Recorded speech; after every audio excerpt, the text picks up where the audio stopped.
When Diablo III was first released, the hardest difficulty setting of the game, Inferno, was hard. The difficulty curve ramped up insanely high compared to the previous difficulty setting of Hell.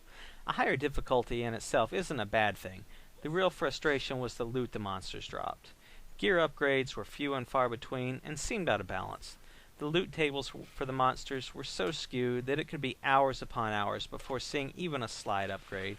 It was soul-crushing to play Act 1 Inferno over and over in hopes of an upgrade, only to constantly get gear that wasn't even useful in the Nightmare difficulty.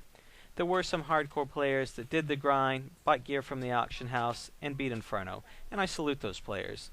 But for the majority of us, the grind just wasn't worth it, and Diablo III became an exercise in frustration.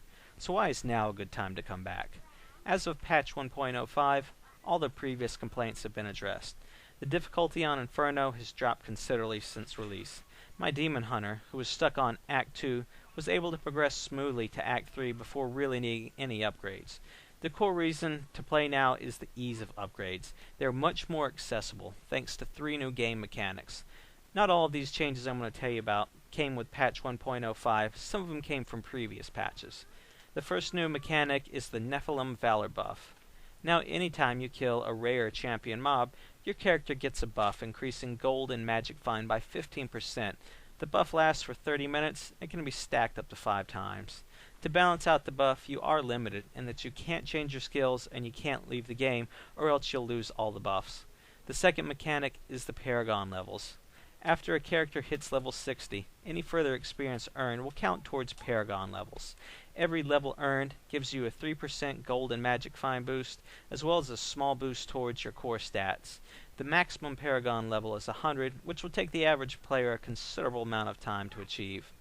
Finally, there's the setting for Monster Power. Monster Power allows players to adjust the difficulty of the game. The higher the Monster Power level you choose, which can go up to 10, the more health and damage the monsters deal. The trade-off is that each Monster Power level also increases XP, Magic Find, Gold Find, and a chance of getting a bonus item. With all the changes prior to and including patch 1.05, Diablo 3 now offers a more rewarding experience for players who have already reached level 60. If you have Diablo 3 and you haven't played it in a while, then I'd encourage you to give it another try.